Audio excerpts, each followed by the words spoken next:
Assalamu alaikum, ladies and gentlemen. This is Dr. Azam, and today we are going to discuss the concert of Europe. Okay, as you know, we are discussing the rise of the international organization in historical perspective, and today we will discuss the concert of Europe. The concert of Europe was an informal system where European powers consulted each other during crises. Crisis, it's plural. Okay? CRISIS, crisis, it is singular, and its plural is crises, CRISES. So the concert of Europe, it was an informal system. Informal means it was not like United Nations. United Nations is a formal system. Okay? It is a United Nations is a formal system. But the concert of Europe, it was an informal system where European powers consulted each other during crises. It began as an alliance. This alliance was formed to fight Napoleon. This alliance was formed against whom? Napoleon Bonaparte. Napoleon was in which country? France. Napoleon was in France. So some early thinkers wanted the concert to act like an international government. The rulers who formed the concert of Europe, they wanted that the concert of Europe should act like a government above the governments. They wanted it to have wide powers, including intervening in domestic affairs of states. Okay? They wanted that the concert of Europe, this alliance, should have big powers, and it should also be able to intervene in the internal affairs of states.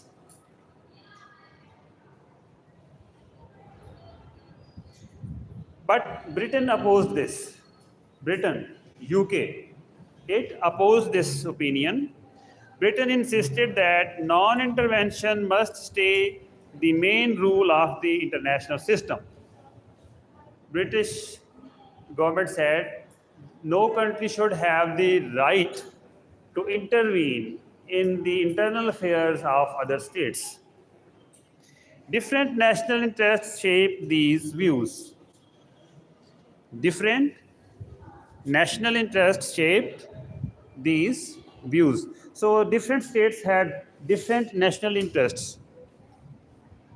Conservative empires wanted a stronger concert. Conservative empires, they wanted a stronger concert because they feared national self-determination and liberalism spread by the French Revolution. Now, pay some attention. Anybody knows when did the French Revolution take place? 1789. In 1789, the French Revolution took place. This revolution was against whom? Against the monarchy. Against the monarchy. And in the French Parliament under monarchy, there were three classes: the aristocracy, the clergy, and the common people. The common people. But the aristocracy and the clergy, they were powerful vis-a-vis the common people. So they were called states. There were three states in the French Parliament. Okay, so the two states which were represented by the aristocracy and the clergy. You know clergy, the priests. They were more powerful. They were in minority, but they were more powerful.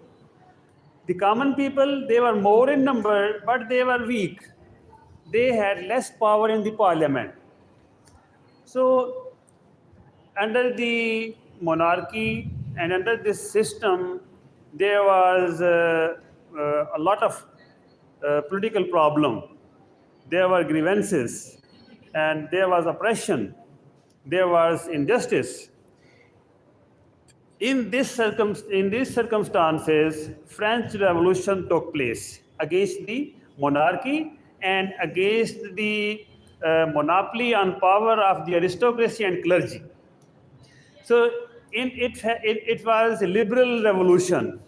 The French Revolution was a liberal revolution. So the revolutionaries, they imposed the liberal values. Liberal values like all people are equal, all people have equal rights, all people are free, okay, like this. So it was the French Revolution. Now at that time, almost all of the Europe, it was ruled by the monarchs. There were no democracies in Europe at that time. Liberalism had not started as such in Europe at that time in the 18th century. So the revolutionaries, they were inspired by the liberal values, political equality, political freedoms, political rights, all that. So they launched this revolution, brought this revolution. Now, there was a chance that this revolution from France could be exported to other European countries. There could be domino effect. So the monarchs, the kings in Europe, they felt threatened. They felt threatened by the French Revolution. So they wanted to curtail this. They wanted to fail this revolution. If not, then they would like to contain it within France so that their own governments would be safe. So although the revolution failed and it turned into a dictatorship, Bonaparte, his name was Napoleon Bonaparte. Napoleon Bonaparte was a dictator at home. He became a dictator. So the revolution failed as such. It did not bring democracy to Europe as such. But even then, France became a power, major power again under Napoleon Bonaparte, and Napoleon started conquering the other countries, other European territories. So France became a threat. France became a threat because of the two reasons. One, the liberal revolution, and second, its military power. So in these circumstances, the other European powers, they made an alliance.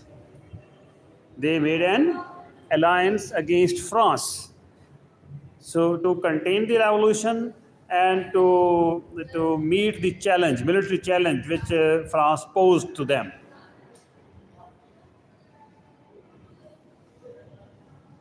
So conservative empires wanted a stronger concern because they feared national self-determination and liberalism spread by the French Revolution. Still, the concert played an important role. Although the concert did not acquire those powers, big powers, but it was important. For most of the 100 years after Napoleon's defeat, European powers avoided major wars. European powers avoided major wars. The big exception was between 1854 and 1871. So in this period, there were no major wars in Europe because the concert of Europe facilitated peace. The concert was not the only reason for peace, but it was not the only reason. There were other factors as well. What were those factors? War weariness. War weariness, वो जंगें लड़ के थक गए थे, तंग आ चुके थे जंगों से. एक तो वजह ये भी थी. बैलेंस ऑफ पावर, जब पता होता है कि دونوں کو پارٹیوں کو پتا ہونا کہ اس کو ہم شکست نہیں دے سکتے، اس کو ہم شکست نہیں دے سکتے، تو پھر جنگ کرنا مشکل ہو جاتا ہے، پھر وہ جنگ شروع ہی نہیں کی جاتی. جنگ عام طور پر اس وقت شروع ہوتی ہے جب یہ امید ہو کہ دوسروں کو ہم شکست دے دیں گے.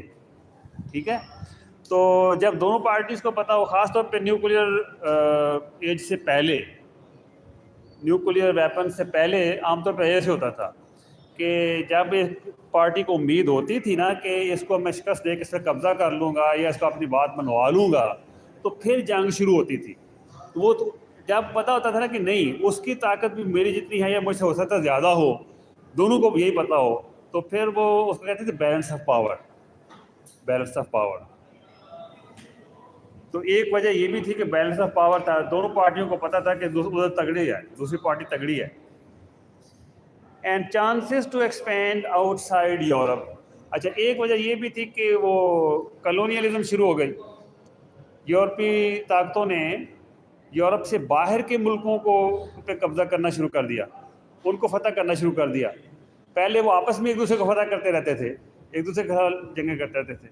تو جب انہوں نے کلونیلزم شروع کر دی تو پھر ان کو آپس میں ڈائریکٹ لڑنے کی ان کی ضرورت کم ہو گئی. تو ایک یہ بھی وجہ تھی کہ اس عرصے میں جنگیں کم ہوئیں یورپ کے اندر. But the concerts focus on consultation and diplomacy before using force did help.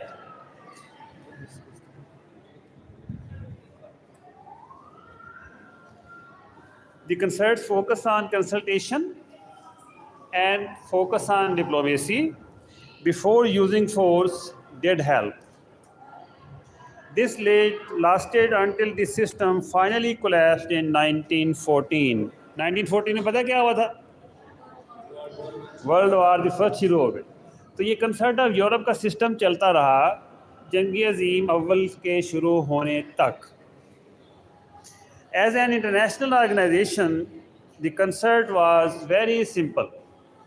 اگرچہ یہ انٹرنیشنل آرگنائزیشن تھی لیکن یہ بڑی سمپل تھی.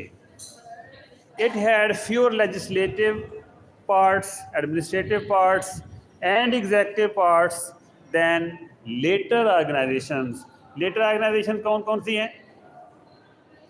کنسرٹ آف یورپ کے بعد جو انٹرنیشنل آرگنائزیشنز بنی وہ کون سی ہیں؟ بڑی بڑی ہیں، لیگ آف نیشنز اور یونائٹڈ نیشنز، اور بھی بہت ساری ہیں، لیکن یہ دو بہت بڑی. لیگ آف نیشنز تو پھر ختم ہو گئی، تو اسی کو ریپلیس کر کے پھر انہوں نے یونائٹڈ نیشنز بنائی. اب ان کے جو ہے نا بہت سارے پارٹس ہیں، بہت سارے کمپوننٹس ہیں، بہت سارے ادارے ہیں، ان کے ذیلی ادارے ہیں. لیگ آف نیشنز کے بھی بہت سارے تھے، لیکن کنسرٹ آف یورپ کے اس طرح سے نہیں تھے. It was mainly based on the quadruple alliance of Austria, Britain, Prussia and Russia. تو پہلے جب یہ شروع ہوا تو اس میں یہ چار بڑی طاقتیں تھیں. ٹھیک ہے، پرشیا اس وقت جرمنی کو کہتے تھے، اس کی بارڈر ذرا ڈیفرنٹ تھی پرشیا کی، لیکن آج کل کا جو جرمنی ہے نا، بس یہ سمجھیں کہ یہی پرشیا تھا. رشیا، پرشیا، آسٹریا اور برٹن، ان چار نے مل کے بنائی تھی کنسرٹ آف یورپ فرانس کے خلاف. ٹھیک ہے. اچھا، تو جب وہ فرانس والا خطرہ ٹل گیا، کسی کو یاد ہے واٹرلو میں نپولین کو کب شکست ہوئی تھی؟ اینی ہاؤ، جب وہ خطرہ ختم ہو گیا، اس کو شکست ہو گئی فرانس کو، تو میرے خیال اس کے بعد پھر 1818 میں فرانس نے بھی جوائن کر لیا کنسرٹ آف یورپ کو. They agreed to meet if there was any threat to the repose of Europe. اب یہ جو پانچ بڑی طاقتیں تھیں، انہوں نے اس بات پہ ایگری کیا، اتفاق کیا کہ اگر یورپ کے یہ جو امن کا دور چل رہا ہے، اگر اس کو کوئی خطرہ ہوا تو پھر وہ مل کر اس خطرے کو فیس کریں گے. They agreed to meet if there was any threat to the repose of Europe.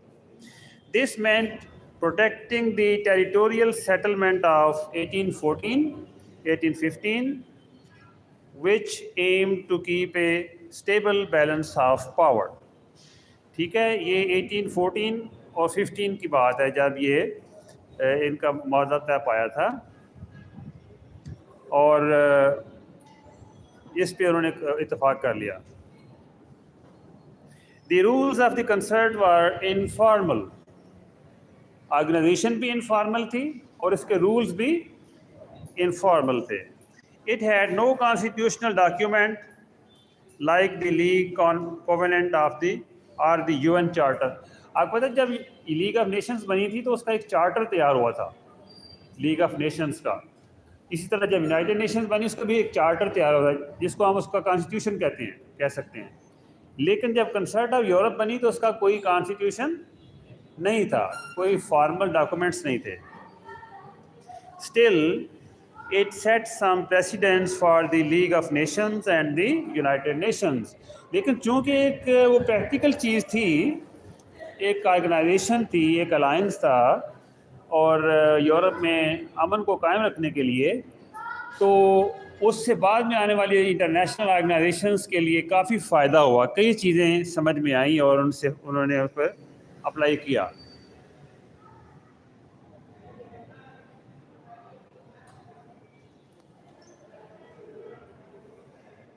One of these was the idea that great powers have special rights and responsibilities. اچھا, اب کنسرٹ آف یورپ میں کیا تھا؟ یہ major powers تھی پانچوں: برٹن، Russia, Persia, France اور Austria. Austria بھی اس وقت میجر پاور تھی.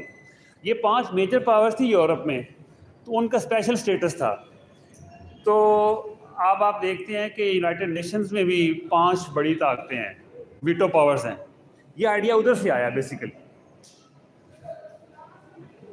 ان کے اسپیشل رائٹس بھی ہیں اور اسپیشل رسپانسبلٹیز بھی ہیں. The title of great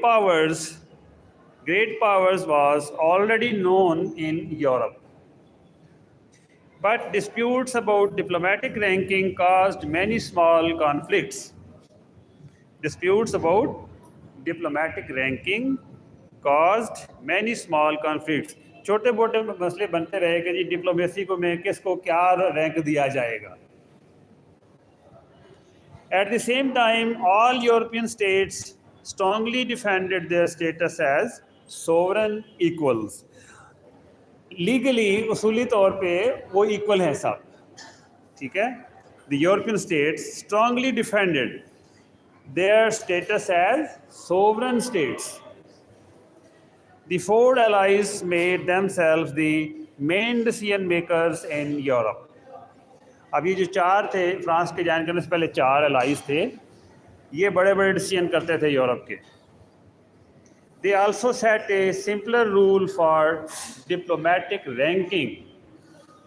Diplomatic ranking کے رول کیا بنایا؟ Simple. They gave the great powers permanent seats and veto rights. اچھا, کنسرٹ آف یورپ میں بھی ویٹو رائٹ تھا. کنسرٹ آف یورپ میں بھی ویٹو کا رائٹ تھا, اور وہ گریٹ پاورز کے پاس تھا, اور ان کی سیٹس پرماننٹ تھی.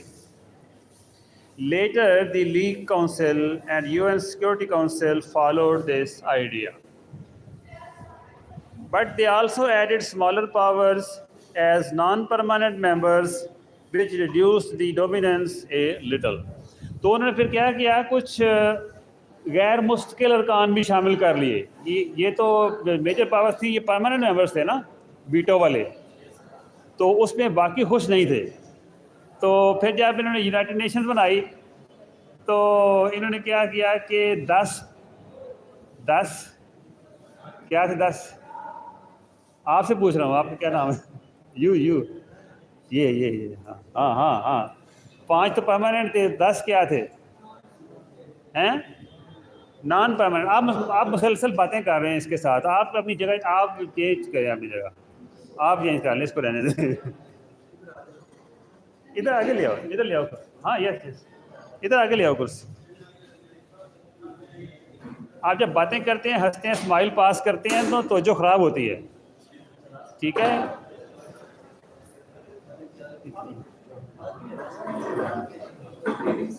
آپ آگے آ جائیں, یہاں مجھے بھی زور کم لگانا پڑے گا ذرا. ادھر آ جائیں, آپ بھی دونوں ادھر آگے آ جائیں, ایک ادھر ہی آ جائیں, یہاں آئیں. بہت دور ہو جاتا ہے نا, زور لگانا پڑتا ہے. یہاں لائیں آپ آگے کر لینا یہاں اس کے برابر.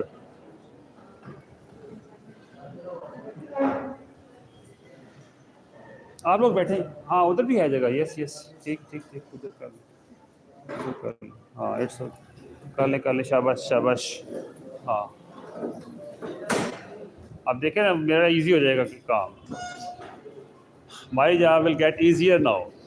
Okay so we were saying that they also added smaller powers when they formed the United Nations. They added smaller powers as non-permanent members, which reduced the dominance a little. The concert also claimed the right to give states international legitimacy. International legitimacy. آج کل پتہ ہے آپ کو یہ فلسطین کی ریاست کے ریکگنیشن کا معاملہ چل رہا ہے, پتہ ہے نا. کچھ ریاستیں اس کو مان رہی ہیں کہ ہاں فلسطین کی ریاست کو ہم تسلیم کرتے ہیں. بہت سارے ملکوں نے بھی مانا ہے نا. اس کا کیا مطلب ہے؟ یہ بڑا امپورٹنٹ نکتہ ہے. انٹرنیشنل ریکگنیشن کا یہ مطلب ہوتا ہے کہ اگر باقی ممالک ایک ملک کو مانتے ہیں کہ ہاں یہ ایک سیپریٹ ملک ہے تو وہ زندہ رہ سکتا ہے, باقی رہ سکتا ہے. اگر ساری دنیا کہہ دے کہ نہیں اس ملک کو ہم نہیں مانتے تو اس کا پھر زندہ رہنا باقی رہنا مشکل ہو جائے گا. اگر وہ تگڑا نہیں ہے, کمزور ہے, تو اس کو ختم کر دیں گے. ٹھیک ہے. تو یہ جو کنسرٹ آف یورپ تھی اس میں جو میجر پاورز تھیں, یہ انہوں نے ایک قانون بنایا تھا, اصول بنایا تھا کہ جس کو یہ تسلیم کریں گی وہ ملک باقی رہے گا, جس کو یہ تسلیم نہیں کریں گی وہ ملک نہیں رہے گا. ٹھیک ہے. تو یہ جو لوگ تسلیم کر رہے ہیں فلسطین کی ریاست کو, اس کا بڑا میننگ ہے کہ دنیا اگر تسلیم کر لیتی ساری, امریکہ نہیں کر رہا نا, امریکہ نہیں کر رہا, اسرائیل نہیں کر رہا. اچھا اگر سارے کر لیں گے تو فلسطین کی ریاست قائم ہو جائے گی, فلسطینیوں کو ان کا ایک الگ وطن ملک مل جائے گا. اگر نہیں کرتے تو وہ بیچارے اسی طرح ہی جیسے وہ مار کھا رہے ہیں. تو یہ ہوتا ہے ریکگنیشن کا مفہوم, international recognition, international legitimacy. This meant deciding whether a state had the right to exist. This step opened the way for a bigger idea. It suggested that international institutions could judge not only the status of states but also their behavior. International organizations, international institutions, they can judge the status of states and their behavior. Thirdly, the concert set some general rules. The Concert of Europe set some general rules. These rules covered both internal and external affairs of states. These general rules of Concert of Europe, they dealt with internal affairs of states and external affairs of the states. They included legal principles for using international rivers. So they also dealt with the use of international rivers. What is the difference between a national river and an international river? کوئی بتا سکتا ہے قومی دریا اور بین الاقوامی دریا میں کیا فرق ہے؟ ہاتھ کھڑا کریں. دیکھیں ایک دریا اگر ایک ملک کے اندر سے شروع ہوتا ہے, اس کے اندر ہی ختم ہو جاتا ہے تو وہ نیشنل ہے. لیکن اگر ایک دریا ایک ملک سے شروع ہوتا ہے اور دوسرے ملک میں جا کے بہنے لگتا ہے, بہتا ہے تو وہ انٹرنیشنل ہو گیا نا. اب ہمارے جو دریاؤں کا مسئلہ بنا ہوا ہے انڈیا کے ساتھ, وہ نیشنل ریورز کا بنا ہوا ہے یا انٹرنیشنل ریورز کا؟ انٹرنیشنل ریورز کا بنا ہوا ہے, کہ جو دریا انڈیا سے چلتے ہیں اور پاکستان کے اندر بہتے ہیں. ٹھیک ہے. اور یہ صرف ہمارے یہاں نہیں ہے, یہ دنیا کے باقی علاقوں میں بھی ہے, یہ افریقہ میں بھی ہے, یہ ترکی اور عراق کا بھی مسئلہ ہے, یہ بنگلہ دیش اور انڈیا کا بھی مسئلہ ہے, اور یہ شاید یورپ میں بھی, ادھر میں بھی, یورپ میں بھی انٹرنیشنل ریورز ہیں. جہاں چائنا کے بھی انٹرنیشنل ریورز کا پرابلم ہے دوسرے ملکوں کے ساتھ. اوکے. تو وہ جو جنرل رولز تھے کنسرٹ آف یورپ کے, وہ اس کو بھی ڈیل کرتے تھے. Legal principle for using international rivers. They also included bans on the slave trade. Slave trade سب کو پتہ ہے کیا ہوتی ہے؟ سلیو ٹریڈ کیا ہوتی ہے؟ کسی کو نہیں پتا؟ سلیو کسے کہتے ہیں؟ غلام. غلاموں کی منڈیاں لگتی تھی دنیا میں، مارکیٹیں ہوتی تھی، دکانیں لگتی تھیں، انسان بکتے تھے دکانوں پر. اس کو کیا کہتے تھے؟ Slave trade. اور وہ جو طاقتور ملک ہوتے تھے، لوگ ہوتے تھے، وہ یہ دوسرے ملکوں میں جاتے تھے، وہاں سے جہاز بھر کے لے آتے تھے، آ کر ان کو بیچ دیتے تھے، یہ افریقیوں کو، حبشیوں کو، پتہ ادھر سے بھی ہوتا ہوگا. تو وہ بھی ایک بڑا ایشو تھا، سلیوری. تو پھر ایک وقت آیا کہ اس کے خلاف بات تو چلتی رہی. پرانے زمانے کے تو فلاسفر بھی کہتے تھے کہ ہاں سلیوری ٹھیک ہے. ارسطو اور افلاطون، انہوں نے تو جسٹیفائی کیا، انہوں نے کہا جی ہاں ایک جو آزاد انسان ہے اس کے لیے غلام ہونا ضروری ہے. ٹھیک ہے. تو ایک وقت آیا کہ فلاسفرز نے کہا نہیں، یہ غلط ہے. ہر انسان کی ایک ڈگنیٹی ہے، ایک احترام ہے، اس کی ایک زندگی ہے، اس کے خواب ہیں، اس کے ارمان ہیں. تو ہر انسان کو آزاد ہونا چاہیے. سلیوری جو ہے یہ انسانیت کے نام پہ ایک دھبہ ہے، انسانی ضمیر کے اوپر ایک دھبہ ہے. تو وقت کے ساتھ ساتھ یہ ریئلائز ہوا انسانوں کو. پھر سلیوری کے بعد کی بات ختم کرنے کی باتیں ہوئیں، تو یہ جو کنسرٹ آف یورپ تھی اس نے بھی اس کے اوپر کام کیا، جس کا جنرل رولز یہی تھے کہ سلیو ٹریڈ کو روکیں گے. They also included bans on the slave trade. They supported the rights of religious minorities. Religious minorities پہلے کیا ہوتا تھا کہ ان کو حکومتیں ان کو اپریشن کرتی تھی، جبر کرتی تھی، ظلم کرتی تھی مذہبی اقلیتوں کے اوپر. ابھی بھی کئی ملکوں میں ہوتا ہے، کئی معاشروں میں ہوتا ہے. تو وقت کے ساتھ ساتھ جیسے وہ سلیوری کے خلاف انسانی ضمیر، انسانی شعور نے کہا کہ نہیں یہ غلط ہے، اس کے ساتھ ساتھ پھر انسانوں نے یہ بھی سوچا، فلاسفرز نے کہا کہ ہر کسی کو اپنے مذہب پہ رہنے کا پورا حق ہے، اپنے مذہب کے مطابق زندہ رہنے کا، جینے کا حق ہے. اور اس کے ساتھ اس کے مذہب کی بنیاد پر آپ کوئی ڈسکریمنیشن نہ کریں، اس کے ساتھ غلط نہ کریں، اس کی جان نہ لیں، اس کے اوپر ظلم نہ کریں. تو پھر وقت یہ بھی ہوا کنسرٹ آف یورپ کے اندر، انہوں نے یہ بھی کہا کہ the rights of religious minorities must be respected. آگے ہے جی دی ریڈ کراس موومنٹ. اس کو پڑھ لیں، کافی ہے، کنسرٹ آف یورپ کافی ہے. چلیں اگلی ہم اس میں 3 انٹرنیشنل آرگنائزیشنز کا ذکر ہے نا، 3 انٹرنیشنل آرگنائزیشنز کا ذکر ہے، the Concert of Europe, the red cross movement, اور تیسری کیا ہے اس کے آگے؟ یونائٹڈ نیشنز ہے غالباً. تو چلیں نیکسٹ کلاس میں ہم یہ ریڈ کراس موومنٹ پڑھیں گے. So with this I conclude this discussion. Thank you very much.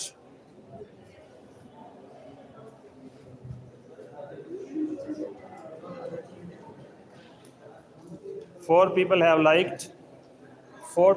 liked this